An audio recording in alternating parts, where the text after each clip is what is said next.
일본 아베 정부가 국제 무대에서 주변국들과 관련해 강경한 목소리를 연일 쏟아내고 있습니다. 요즘 30년 지기 친구가 연루된 스캔들로 최대 정치적 고비를 맞은 아베 총리의 현 상황과 무관치 않아 보입니다. 도쿄에서 황보연 특파원이 보도합니다. 지난달 말 이탈리아에서 개최된 주요 7개국 G7 정상회의에서 아베 총리는 북한 위협론을 강하게 주장했습니다. 미국을 제외한 대부분의 유럽 참가국들은 큰 관심이 없었지만 자극적인 발언까지 써가며 이슈화에 공을 들였습니다.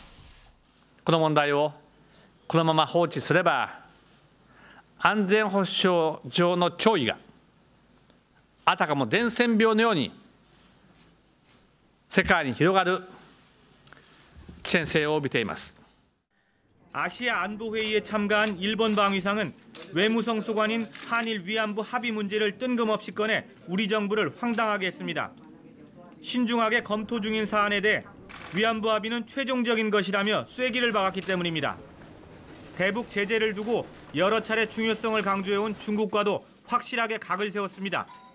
미국이 중국의 해양 진출에 대해 반대 입장을 밝히자 곧바로 미국과 완전히 같은 생각이라며 거들고 나선 겁니다.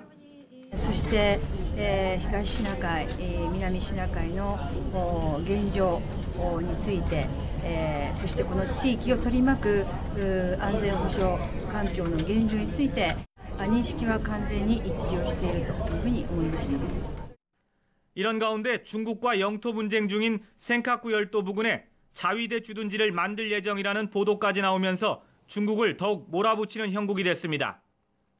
일본 국내적으로 북한 위협을 부각하고 한국, 중국과 각을 세우는 게 새롭진 않지만 국제 무대에서 주변국들을 잇따라 자극하는 일은 흔치 않습니다.